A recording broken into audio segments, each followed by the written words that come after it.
Hey, you see this skate deck? Not this one. This one, my Elaine Demitas skate deck, and you can get it now. On my Patreon, there is a pre-order for the entire month of April. At the very end of April, pre-orders will be shut off. You can get a max of 2 per person. One for display and one for use, unless you just want to display both or you want a gift. I don't know what you want it for. This is the only time you can get this. When I do merch drops, I never do them again. Visit my Patreon to pre-order yours now. It's gonna work exactly the same as the last skate deck drop. Any excess skate decks that I have will be going up on my Etsy shop. The Etsy shop is supposed to be for just hardcover books that I've rebinded, but it's an Etsy shop, so it'll be there. There's literally only 2 of these left. These are the last of these 2 in existence besides the one that I have on my wall over there. Click the link below. Okay, on to the video. It's the 3rd Ever After High episode. It's the 3rd Ever After High episode.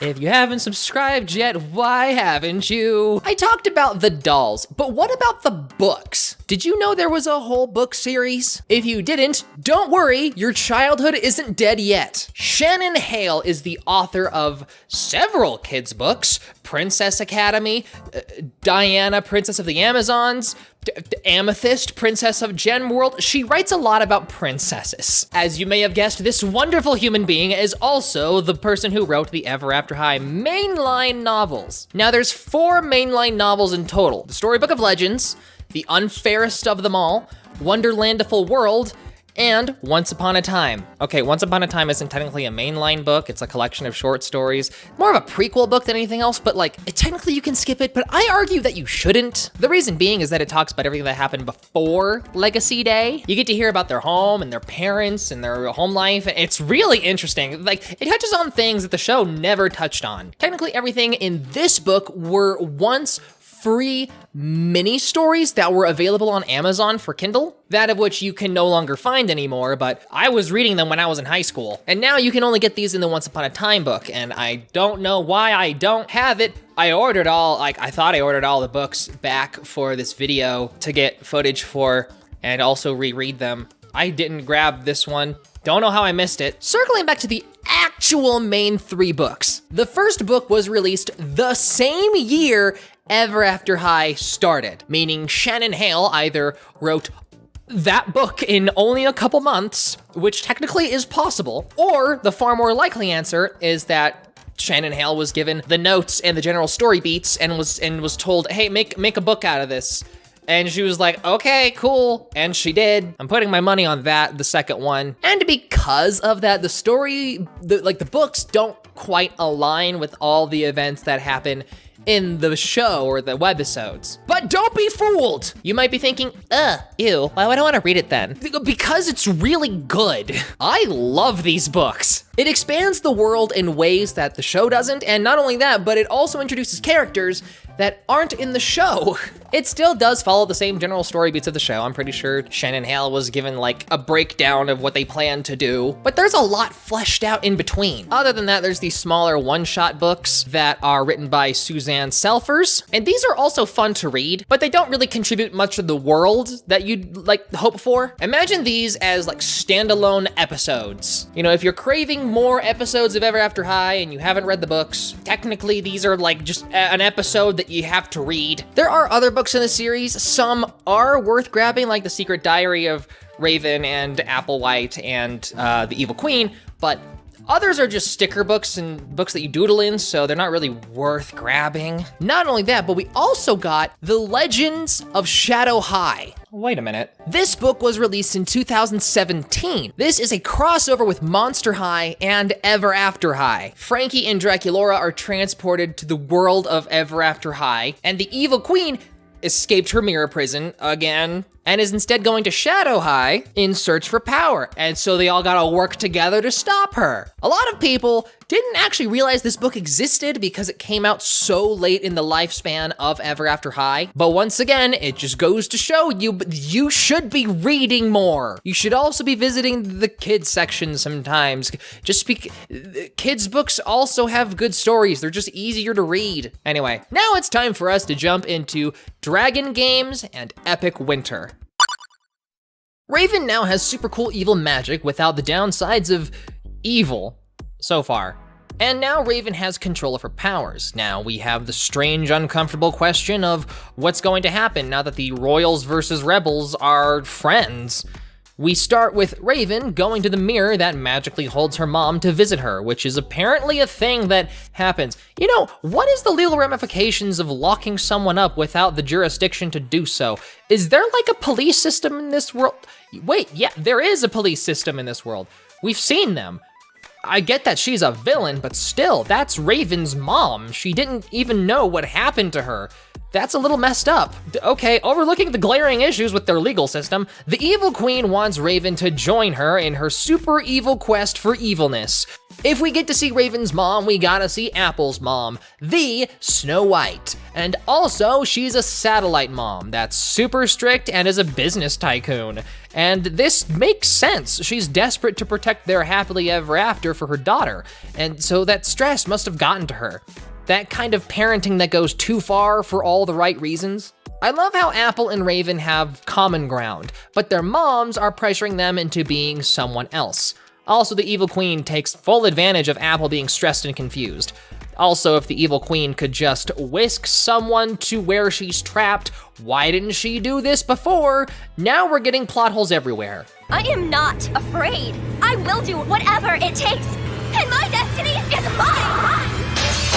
Again, if it was that easy this whole time, she would have escaped forever ago. Okay, so we're going to get to a point where the show has a lot of plot holes. The writers are different now. You know, this is to be expected. They're taking the show in a new direction. I just wanted to point out a few so that you can see the unfortunate issues that happen when you change the entire writing team. I'm not gonna harp on the plot holes in this video. What I will say is that plot holes aren't necessarily a sign that it's bad writing. It's a sign that the writing just has an issue. The Evil Queen is free! Oh no! The great part is that the Evil Queen is going to blackmail Apple.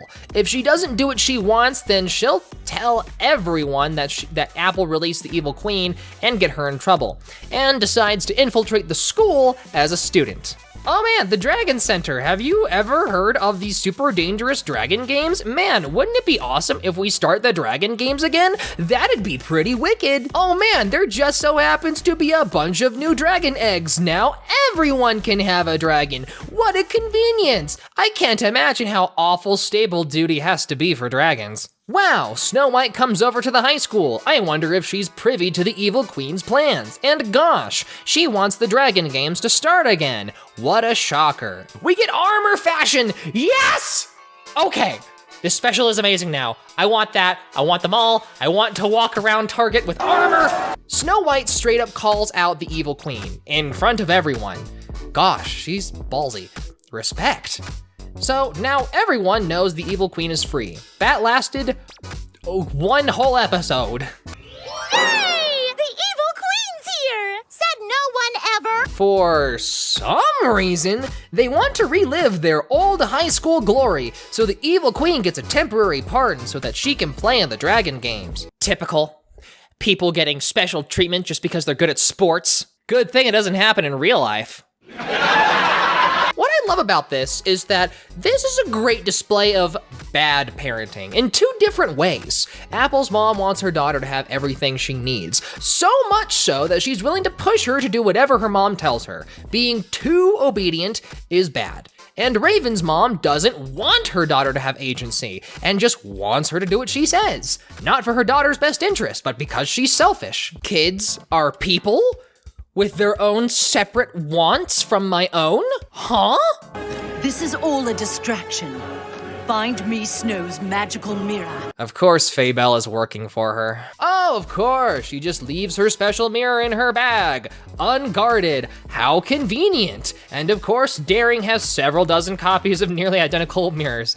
It's silly, but I'm not sure I like it. I don't dislike it. It's just an eye roll. Faybelle also spikes the dragon food. Now the baby dragons are adult dragons. Now the games can really start. Honestly, if that sort of magic existed, I'd be horrified. You wouldn't even need to turn babies into adults. If you were really evil and you wanted to ruin someone's month, maybe like several months, you'd just spike their dog's food with that stuff and to kill them with old age. This is the reason why I kind of don't like the idea of magic in the real world. Maybe magic just isn't fun. I'd be a great villain. I feel like the teams should have colors. I don't remember who was on whose team. I get that they wanted to make the dragons' designs resemble the characters, but which team am I rooting for? Am I rooting for a team? Maybe it doesn't matter. Apple is really the only one that's forced to work for the evil queen. I guess she's the only one that matters. Anyway, Darling is hurt. Now they don't have enough players. Snow White is going to surrender. Guess what? Raven joins Snow White's team. Really mixing it up, I like it. I'm angry that you don't listen. You say you're my friend, but are so selfish. Apple is still hounding Raven to follow their destiny. I get that she has a lot of pressure from her mom, but that seriously backpedals Apple's decision to give everyone their own destiny back. She's doing it because the evil queen told her to, but it still feels wrong. Also, the evil queen is framing Raven to make her look evil. Oh my gosh, Raven, totally not the evil queen, is burning down the school. Looking for this? Then it's certainly good enough to capture Daring Charming's...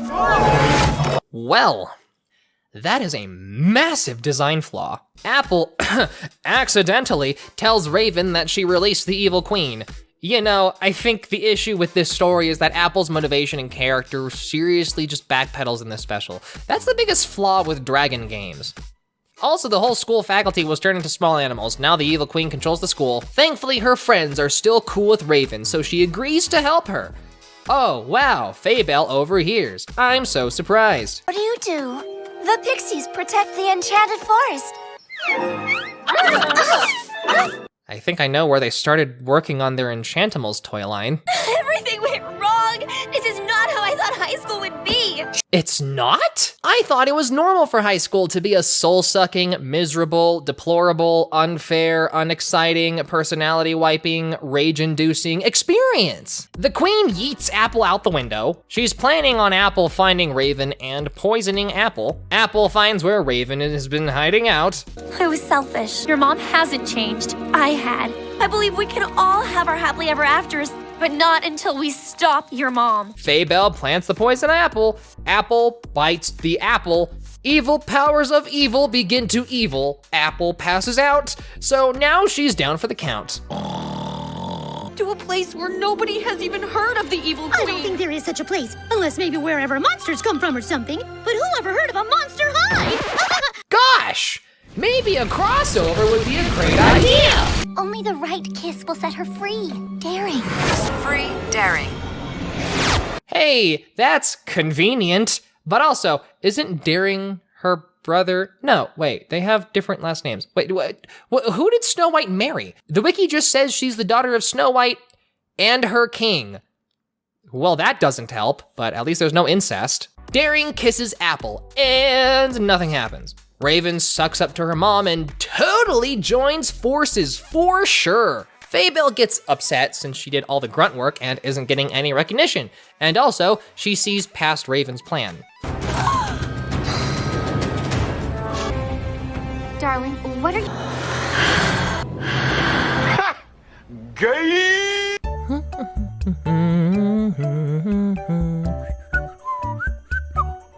Sword lesbians finally get the recognition they deserve. Now that kiss either means Apple's true love is Darling, or Darling is really good at CPR. Faybelle switches sides. This is what happens when your employees aren't happy. Happy employees are hardworking employees, and she shows them how to use the mirror. Cheers, love! The cavalry's here! And I'll find my happily ever after without you! Capture evil queen! She casts the capture spell, and together with Raven's newfound super cool powers, they managed to recapture the evil queen. Well, Apple went through basically the exact same character arc she went through in Way 2 Wonderland, but hey, it wasn't so bad. I liked Dragon games more than I liked Way 2 Wonderland. It was a solid 4-act story, if you ask me. I mean, I guess it makes sense that Apple wouldn't fully let go of the idea of her destiny and having her entire future made in a happily ever after. I mean, like, come on, that does sound pretty sweet. But I'm not watching this show for realism, and therefore it gets a strike. Everything else about the special, where we got to really understand what kind of character the evil queen is, with Darling and Apple, and how that breaks their understanding of destinies, I feel like this shook it up a little bit in the right ways. The only downside is, what are they gonna do now that they don't have the evil queen? I mean, they got rid of the whole royal versus rebel dichotomy, and now we don't even have the evil queen. What's gonna be the big thing that's pushing against them? What's gonna be the conflict? I actually don't know what happens next. I never watched Epic Winter. I'm realizing that while I'm making these videos. I forgot to watch it. So we're gonna be discovering that together. Season 4 of the webisodes was significantly shorter than the previous seasons. We are now in 2016, where the end of the webisodes and Netflix specials are, well, it's the end. And the fall off of the episodes either means that they aren't making enough money to produce more webisodes, or they're trying to pivot more money to the Netflix specials because that's probably more profitable, but I'm pretty sure it's the first one. In the first episode of season 4, we get to see Ramona Badwolf, sister to Cerise, well, half-sister. This isn't technically her first appearance, but it's the first time she's actually important. She's kind of a bad girl, and her dynamic with Cerise becomes a little interesting. Yet technically she appeared in the Dragon games, according to the wiki, but I didn't even see her when I was watching it, when I was rewatching it for this video, whatever, but hey, I guess that's better than cold opening like they usually do with some of these characters. We also get to meet Farah Goodfairy, the up-and-coming fairy godmother. Apparently she's in Epic Winter, but given that I don't actually know the role she plays, I'm adding her here to cover my butt in case she's important. And her magic works the same. Everything only lasts until the clock strikes 12, and that means either noon or midnight. It's about time we get a mermaid. Don't know why it took us this long. Anyway, most of season 4 is really just giving us a look at the characters that are going to appear in Epic Winter, all getting one episode to establish them beyond their special. So there's not really much to say about them, but I'm happy how they're doing this. They realize that cold openings in the Epic Winter special probably isn't a great idea, although a cold opening in Epic Winter does sound appropriate. Now, I haven't finished covering all the webisodes yet. There's literally only like 2 more or whatever, but that's because Epic Winter came out halfway through the year, so it's smack dab in the middle of the webisode release schedule. So just to make sure it's all in chronological order, it's gonna confuse you a little bit, but that's only to go to show that, like, everything's kind of falling apart at the very end of Ever After High. Just to keep things chronological, let's jump in and review Epic Winter. Also, they changed the intro song, which, you know, it's fine, but it's not as good as the original, just saying. Are they trying to capitalize on the popularity of Frozen? Wait, this released 3 years after that movie. A little late, I think. Jackie Frost and North Wind, who I'm guessing is the son and daughter of Jack Frost. Is he a fairy tale? Oh, yeah, sure. I guess that counts. Why not? Hey, buddy, listen, I'm no expert on genetics, but shouldn't she have the same skin color as you? She's looking a little blue. I don't want to point fingers, but anyway, Jackie Frost is doing dark, evil, bad stuff. Now they're angry and see everyone as making fun of them. They got that evil queen powder snorted up their nose. Who needs booger sugar when you got mean queen protein? Things are awkward between Apple and Daring since, you know, his kiss didn't work, so now it's like, dang. My future was literally torn apart. Crystal dips and heads to Ever After High, where she's apparently already known. They were friends in Spellementary. Yeah, hey, quick thing, are we going to circle back to Dexter and Raven's whole relationship? I really feel like we just sort of dropped that. That never fully fleshed out. I'm just so confused about what I'm supposed to do now that That I know I'm not Apple's Prince Charming. Maybe you could circle back to Lizzie Hearts. I mean, you guys had a good thing going, I'd ship it. They invite the king and queen to Ever After High, hoping to lure them out so they can get Baba Yaga to reverse the curse. You there, boy! That's not really my job. Boy, I said. It goes about as well as you'd think. He gets so upset that he takes away Crystal's wand so that she doesn't have ice powers anymore, and, you know, generic bad guy stuff. The main villains, Jackie and Northwind, aren't really all that interesting. All they want is to control Winter, and that's the entire reason they're doing all this. Why? I mean, I get power is its own reward, but like, it's not a good motivation. Okay, here's the thing. People who have a benevolent ruler, like the Snow King, usually don't want to usurp them. If the ruler is doing a good job, they typically don't want to dethrone them. And so Jackie and Northwind are two characters that not only aren't interesting, and they don't have depth, but also they're even like, they're nonsensical to a certain degree. Oh yeah, Daring got cursed to turn into a beast. Oh man, that's the Beauty and the Beast daughter. Oh my god, this is so obvious and I don't like it. Being a furry runs in the family, I guess. Also, he looks better like this than he did before. I'm still handsome, just in a more furry way. Oh my goodness, Cerise looks like she's into it. This really does run in the family. They find the Scroll of Deep Magic to get a better understanding of the curse that the king has, and they need to collect Rose MacGuffins to fix it. And there's one for each season. Oh my goodness, are we gonna see Tinkerbell? Oh wait, no, that's Disney, never mind, I got excited for nothing. The enchantment is fading, but we didn't see the fourth castle. You didn't see the castle where the Flower of Winter is? You're telling me you can't think of anywhere it might be? Really? Also, Faybelle got into debt with the fairy mafia? Don't ask. Now she wants to steal the curse cure so that she can get off the hook. The Rose of Spring was easy. It's a trap! Jackie, Northwind, why? You're even easier to fool than your dad. Why would you tell them? You had an advantage with them trusting you. Not only is their motivation dumb, they're also bad at their job. I have an even better... Hell yeah! Princesses always stay strapped. I'm not even handsome anymore. I see past what someone's outside looks like. It doesn't matter if you're a handsome prince or a... They got the next rose. The idea is that every castle is supposed to have their own challenge before finding the rose, but it's not all that interesting. Not a lot really prevents them from actually getting the rose. Finally, Jackie and Northwind fight them by making them fall asleep. Also, where's Raven? Isn't she the titular main character? I get that you're supposed to be following the characters that actually have a castle in their story, but we took out the two lead characters. No wonder this isn't a highly reviewed special. Man. And we have a musical dream sequence. I guess they were really trying to add a song with every special. It feels weird though. All be okay. I move on each and every. Was that Daring's dream, or is that a shared dream sequence? Are we just cutting to the chase? They really aren't trying to hide the obvious, are they? Also, side note, the Snow King really named his daughter Crystal? They really gave her a stripper name? I'm sorry to everyone who is actually named Crystal, but also you have a stripper name. It would be such a pretty name if it wasn't for the connotation behind it. They stop being idiots and realize the Rose of Winter is where the King of Winter would be. Some pixies steal Crystal's wand back. Crystal has a character arc of, oh, I guess I should have been a better ruler for Winter, and she's not ready to rule, but ready to serve.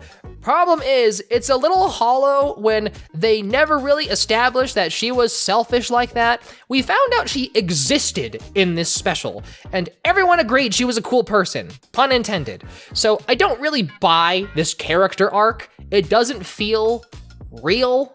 Faybelle steals the rose and then gets frozen. Yeah, I didn't see her really getting much done. Her whole side thing just seemed like comedy relief. Not very good comedy relief, but you know. Anyway, she gets her wand back. Now she can fight. Also, she learned how to tie her shoes. No kidding, that's been a recurring thing throughout this whole special because she never did anything for herself, but she never really seemed incompetent like you'd expect, so still doesn't really have an impact. And they win, yay. The king is, oh, right, Fabel. I guess we still have 10 minutes left in the special. She's gone. Fabel, I choose to take your place. What? You'll be free if you give the roses of the season back to Crystal. Wow, Daring had a better character arc than Crystal. That's sad. If someone offers and of their own free will to take on the work, this contract is void. Wow, how convenient. What the heck? And he's transformed back because he started acting like a real prince. Also convenient. The king and queen are fine now. Don't worry, everything is better. Show's over. We're done. That was pretty underwhelming.